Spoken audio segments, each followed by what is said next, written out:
Caríssimos irmãos presentes, demais que nos acompanham pelos meios de comunicação, nossos votos de muita paz, de muita luz.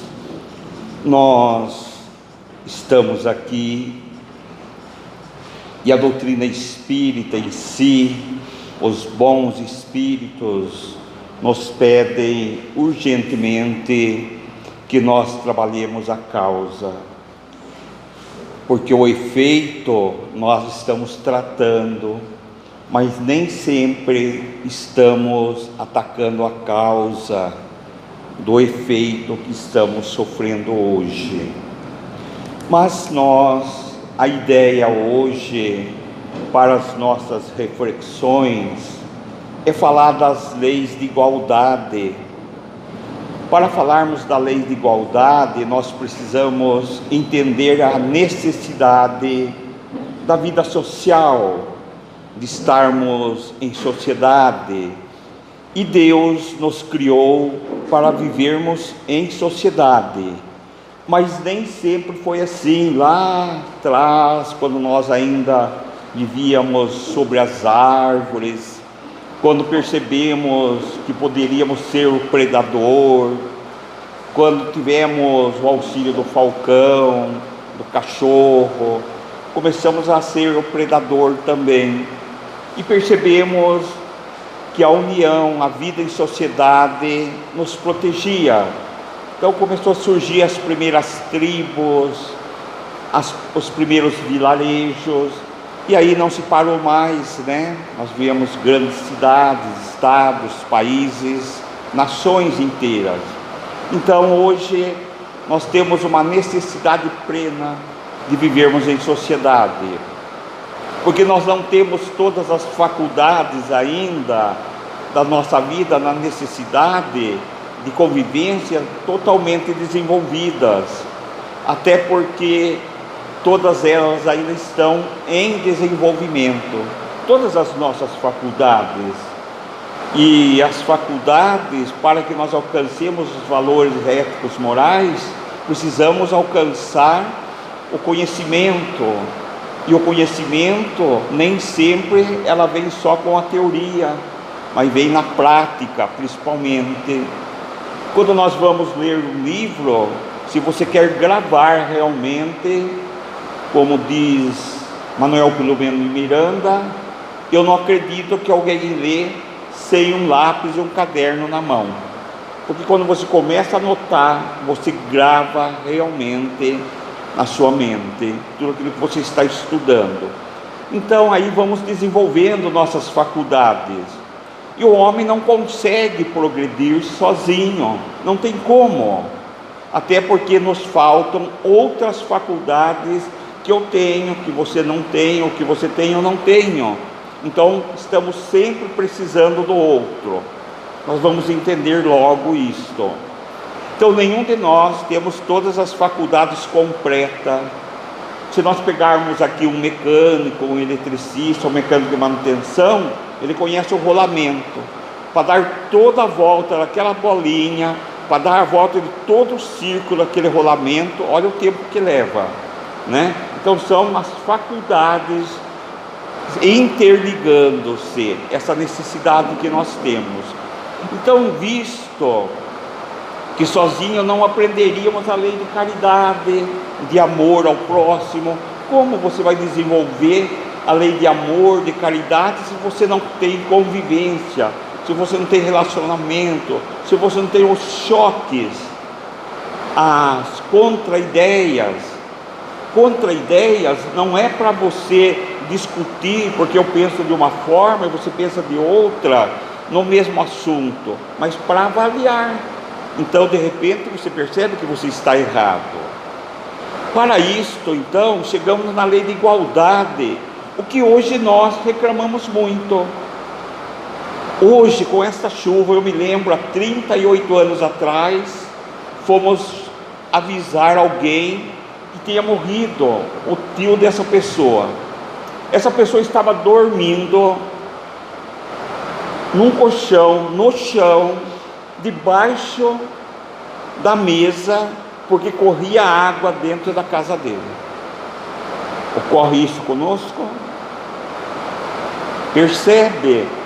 E isto é costumeiro, nós não vemos isto, né?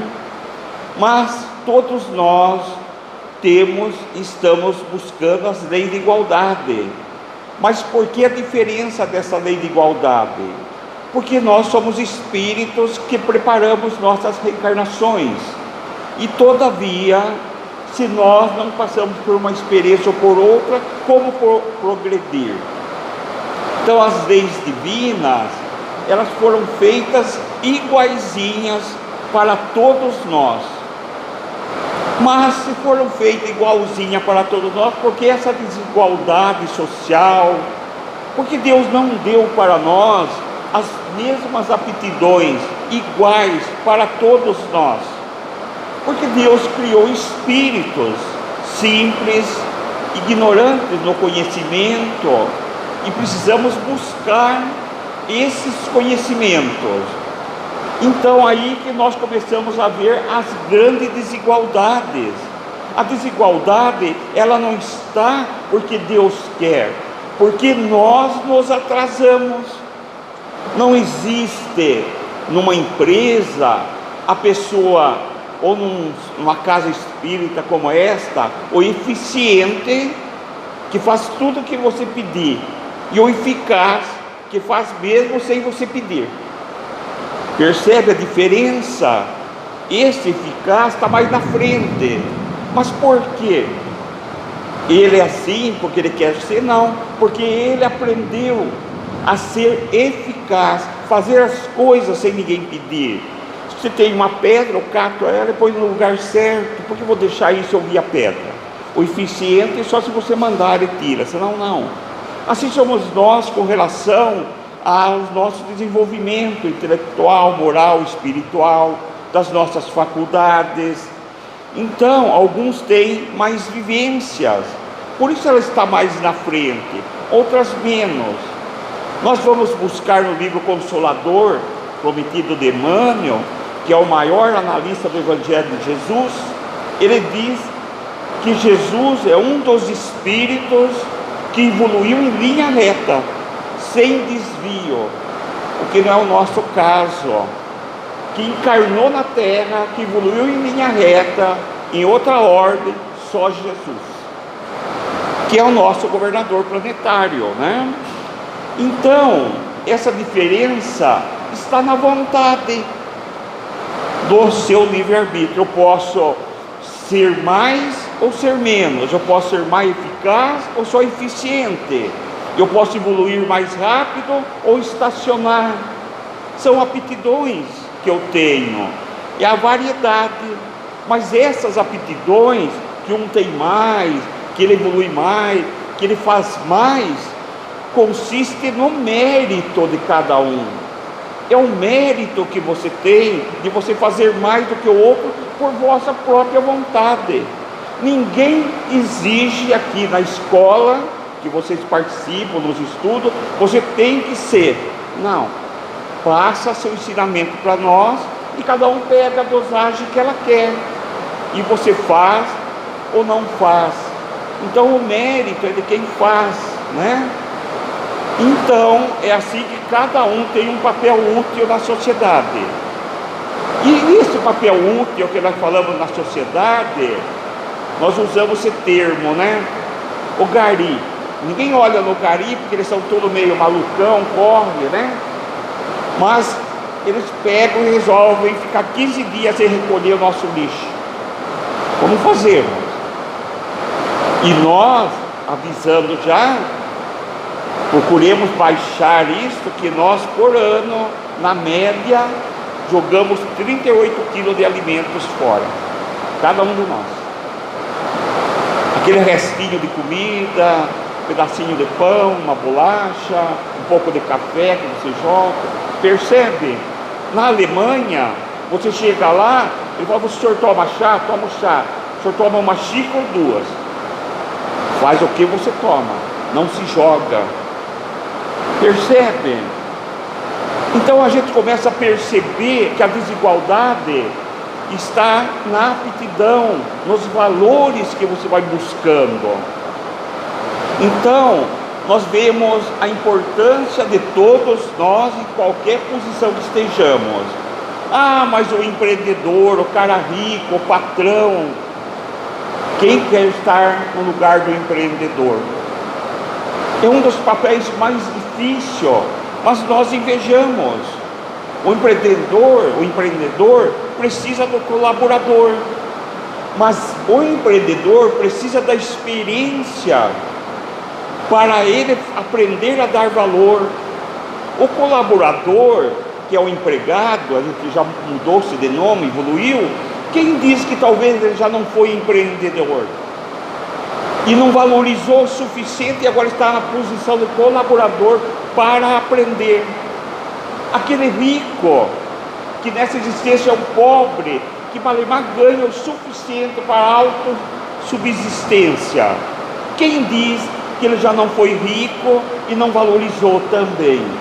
Então nós precisamos entender que a lei de igualdade e desigualdade é uma questão de mérito, mas também de aprendizado, de resgate.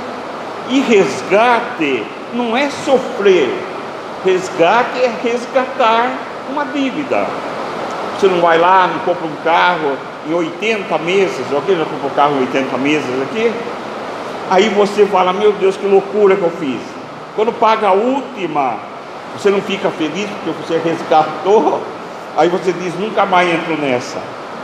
Porque a experiência é dolorosa. Mas não é uma punição, você só teve que resgatar a sua dívida. Assim são as nossas encarnações, né?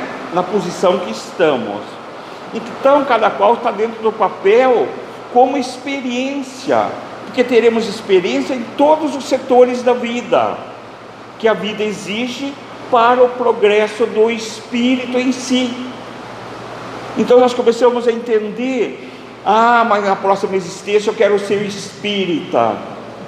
E quem diz que talvez sejamos, se nós precisamos de experiência em outros setores, que não seja a doutrina espírita? Mas você trabalha muito nela, então é uma questão de mérito. Talvez você tenha o mérito de estar nela, tenha uma moratória reencarnatória, né? Então, eu estive muito tempo, por 4 anos, dentro do hospital da Unimed, da AME, e nós víamos médicos, enfermeiros, todos muito felizes com a posição social, alguns médicos não, naturalmente. Aí a gente começa a perguntar, aonde está a importância de um corpo hospitalar, de trabalho? O médico cirurgião, o laudista, o auxiliar de enfermagem, a enfermeira padrão, o instrumentista, o anestesista, o pessoal da limpeza. Qual é o mais importante? Todos. Mas o qual é o mais eficiente e precisa estar à risca? A limpeza. Limpeza. Senão você pega bactérias. Eu via eles fazendo higienização, depois saía um doente do quarto. O que você está fazendo? Aí você ia conversar com elas, elas estavam tímidas. Por quê? Porque elas tinham vergonha, porque do papel que ela estava fazendo. E eu falava para elas, vocês não sabem a importância do seu papel. Isso é importante, do gari, daquele que limpa a rua, que varre a rua. Quem diz que talvez nós já não fizemos isso ou vamos fazer numa próxima existência, para aprendermos, não é? Então a desigualdade social que nós vemos hoje, a desigualdade de moradia, os nossos irmãos que moram nessas chamadas favelas, são o quê? Essa desigualdade é obra nossa, é nós que criamos essa desigualdade. Aqueles irmãos nos presídios, a responsabilidade é nossa. Tudo que tem na terra, que está em desigualdade, é responsabilidade de todos nós. Tem uma ponta nossa de responsabilidade lá. Então, o mérito da desigualdade, ela desaparecerá sim, mas por mérito do próprio homem. A desigualdade vai desaparecer um dia, mas pela evolução de cada um.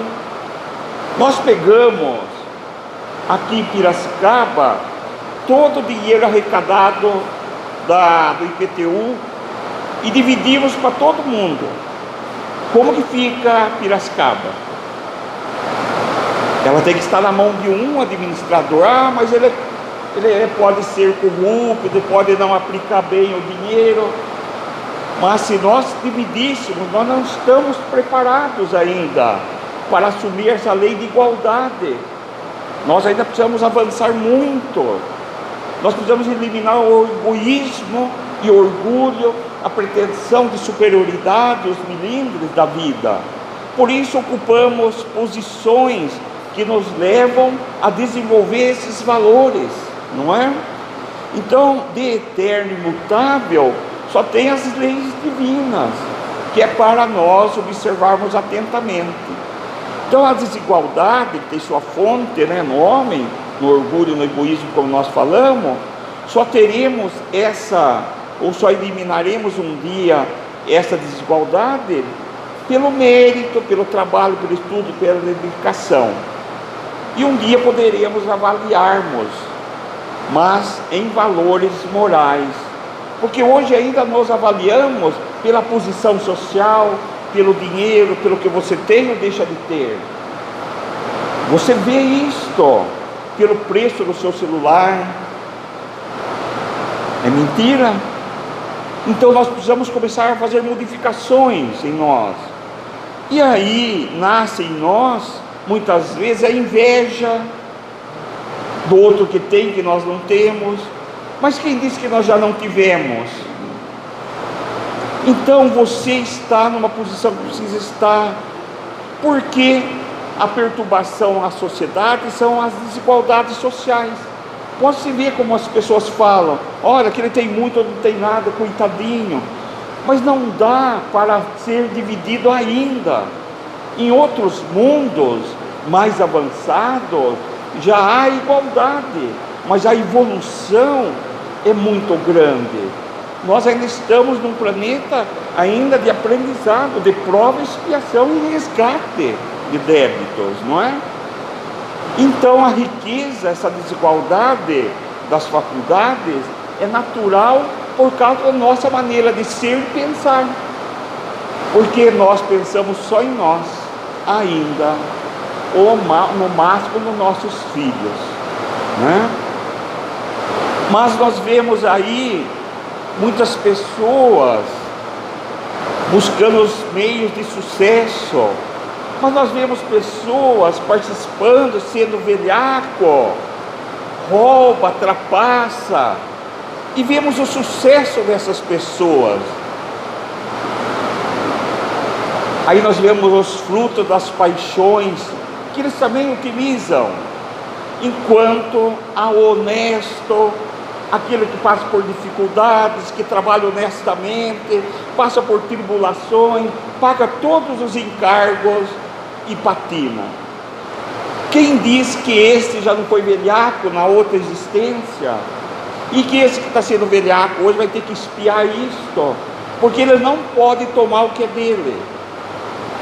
Sabe o patrão que rouba 5 minutos do funcionário, ou o funcionário que rouba 5 minutos do patrão? Vai ter que dar conta disso, porque não é a quantidade, é a intenção daquilo que você faz. Percebe? Então aquele que rouba 1 centavo, rouba 1 milhão, ou não? Opa! Então é isso que nós precisamos começar a eliminar. Então, ser honesto, muitas vezes nós perguntamos por quê? Se nada dá certo para mim, é que toda causa, nós precisamos entender que toda causa tem um efeito, tem uma reação. Será que nós não estamos sofrendo a reação de algo que nós fizemos ou deixamos de fazer? Nós vamos no Evangelho segundo o Espiritismo, tem lá causas atuais das aflições, causas anteriores das aflições. É só nós estudarmos, nos estudando, e vamos ver que estamos passando pelo que temos que passar. Aí que entra, por auxílio dos nossos benfeitores espirituais, e recomenda para nós a benevolência, aí recomenda para nós sermos serenos, a mansuetude, recomenda para nós termos os valores, buscarmos os valores de resignação. Percebe que nós precisamos dessas qualidades. São os frutos das boas ações, mas as ações é a lei de causa e efeito. E aí nós falamos novamente no momento de igualdade das riquezas, que não é possível por conta da diversidade de faculdades. Eu, por exemplo, se eu pegasse um dinheiro, eu não vou dividir. Eu falei na outra vez passada, um senhor, ele tem uma fazenda, 80 quilômetros de asfalto paralelo com a fazenda dele. Ele asfaltou inteirinha, por causa dele conduzir a sua produção como agricultor. Se esse dinheiro, por que ele fez? Porque ele tem interesse próprio, mas beneficiou todo mundo. Se esse dinheiro é dividido, teria essa estrada? Não, não teria. Porque você ia dar lá ou você ia guardar para você? Percebe? Ainda não estamos preparados. Tanto é que quando nós falamos de um planeta de regeneração, que a Terra vai entrar, já estão encarnando espíritos para nos ensinar a caminhar no processo regenerativo. Nós estamos começando a aprender o Evangelho de Jesus. Então essa diferença dos caracteres, a ela se opõe a quem pensa estar aí o remédio dos males da sociedade, ser tudo igual, o socialista, mas não é. Dentro do Evangelho de Jesus nós entendemos que não dá. Se nós pararmos, vamos ver que nós não conseguimos ainda. São pensamentos sistemáticos que muitos ambicionam ainda. Então você não consegue, a gente percebe que quanto mais você tem, mais necessidade você tem de ter para manter aquilo que você tem, e com isso você vai ficando egoísta. Então muitas vezes você vai espiar numa outra existência uma vida simples e modesta para aprender a lidar. Uma outra existência você vem de novo, talvez numa posição já mais elevado, porque o homem que tem valores, um grande empreendedor, também faz grandes bens. Eu conheço pessoas, empreendedores, amigos, lá na cidade de Tatuí, dono de uma empresa, que há 25 anos ou mais, ele levanta às 5 horas da manhã para ir no asilo fazer barba dos velhinhos, toda sexta. É uma das pessoas mais ricas, ele é espírita, dirigente de uma casa espírita em Tatuí. Percebe? Ele é riquíssimo. E você não fala que ele é. Ele vai nas favelas, nas comunidades. E um caso interessante, que eu vou contar só para vocês verem, para despertar um pouquinho o sono. Ele foi numa casa para levar o Evangelho, falar do Evangelho. E ele entrou na casa, um homem na cama, na fase terminal, com câncer, mas consciente. E a esposa saindo para fazer o trabalho de diarista, também com câncer, mas no início. Eu ia falar do Evangelho, mas eu aceito. Aí ele olha assim e fala, deixa eu abrir a sua despensa. Não tinha nada. Ela falou, vou trabalhar hoje para poder pôr o que comer hoje. Eu vou usar um termo, um nome bem vulgar, tá? Que ele usou para nós entendermos. Ele falou que ele se sentiu uma merda. E ele fechou o Evangelho, saiu, foi lá e comprou uma cesta básica. Nunca mais deixou de levar o Evangelho. Antes ele levava o pão material, para depois dar o pão espiritual.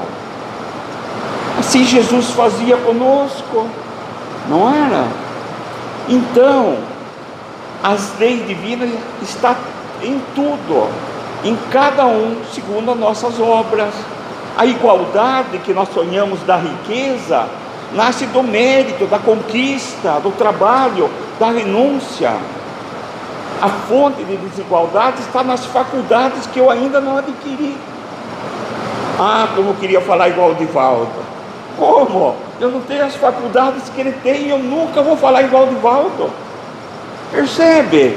Precisa muito estudo, existência após existência, principalmente quando você fala: de onde você veio, Pedro? Eu vim das trevas, eu me identifico muito com a sombra do umbral. É verdade, não estou mentindo, eu me identifico ainda com a sombra. Mas eu tenho luz? Não, mas eu já estou trabalhando para alguém da luz, que é Jesus. E eu já gosto de trabalhar para Jesus, mas não tenho luz ainda. É muito difícil. Eu preciso caminhar muito.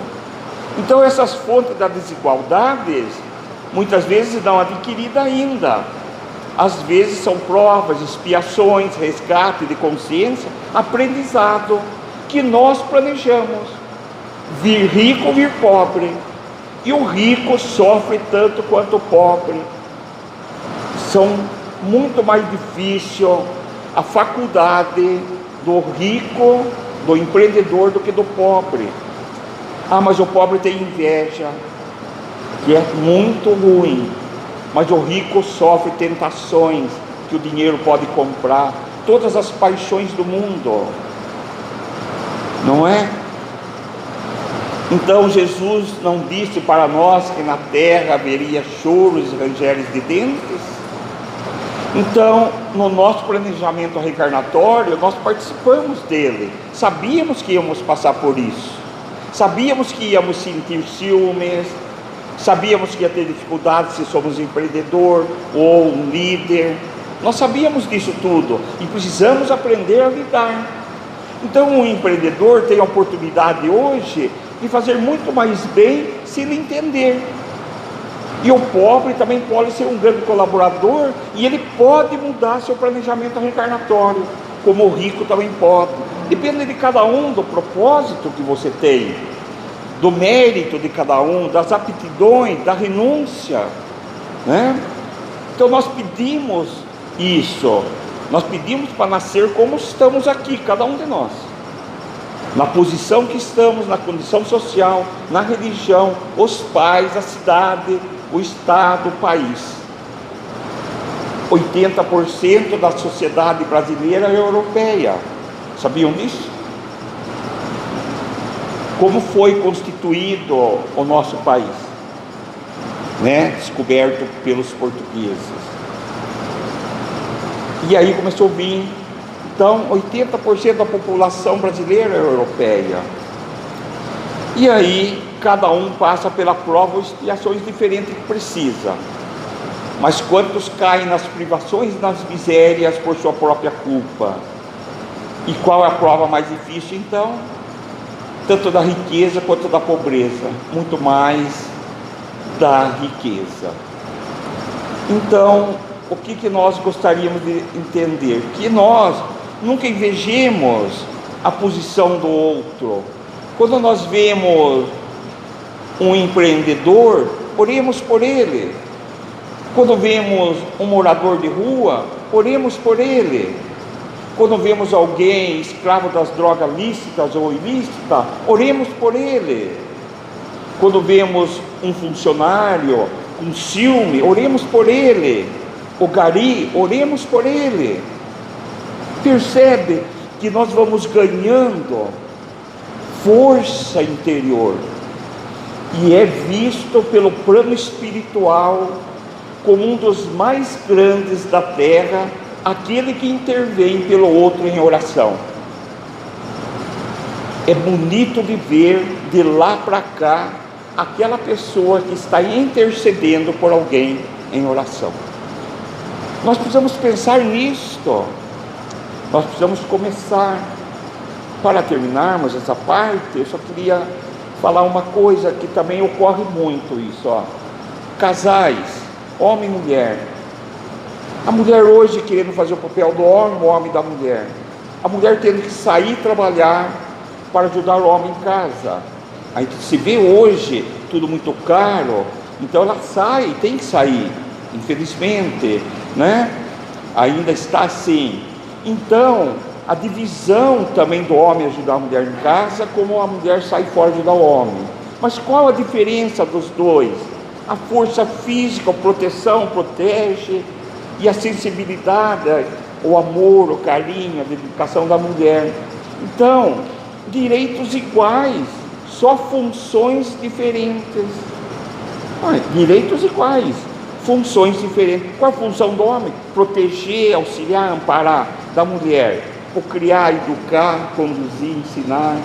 Mas ela tem que sair também trabalhar para ajudar, né? Porque estamos passando por momentos difíceis, econômicos. Então vamos lá. Então pensemos nisso. Pensemos que o que estamos passando temos que passar. Não é outro que vai passar. E para terminarmos, nós falamos aqui de Paulo de Tarso, né? Fechamos com ela, que a caridade real é aquela que você faz em você, a mudança em você. A caridade de ajudar alguém, orientar alguém, assistir, ouvi-lo, dar uma cesta básica, é caridade como dever. Ainda que eu falasse todas as línguas dos homens e dos anjos, se eu não tiver amor, serei apenas um bronze que ressoa, um sino que retine. Ainda que eu possua os dons da profecia e saiba todas as ciências, ainda que eu possua um tamanho grão de fé que permita transportar montanhas, se eu não tiver amor, eu nada serei. Ainda que eu distribua meus bens aos pobres e deixe o fogo consumir meu corpo, nenhum proveito tiro se eu não tiver amor. Porque o amor, meus irmãos, é paciente, o amor é bondoso, o amor não é nada exigente, o amor não é arrogante, o amor não é orgulhoso, o amor jamais é descortês, o amor nunca é interesseiro, o amor não guarda rancor no coração, mas o amor tudo desculpa, o amor tudo crê, o amor tudo espera e tudo suporta. Então o amor nunca terá fim. As profecias sim, pois as línguas se calarão, pois a ciência tem seu termo, e perfeito é nosso conhecimento e também as profecias. Mas quando vier o que é perfeito, o que é imperfeito desaparecerá. Quando nós éramos crianças, nós pensávamos como criança, e como criança nós raciocinávamos. Quando nos tornamos homens e mulheres feitos, nos despojamos dos atributos de criança. Hoje, por enquanto, enxergamos Deus através do espelho, mas um dia teremos a visão de Deus face a face. Por enquanto conhecemos apenas uma parte, mas logo nós conheceremos Deus como por Ele somos conhecidos. Finalizando, temos agora a fé, a esperança e o amor, mas dos três, o mais excelente é o amor. Muita paz, muita luz, muita gratidão pela atenção, pelo tempo, e até a próxima oportunidade.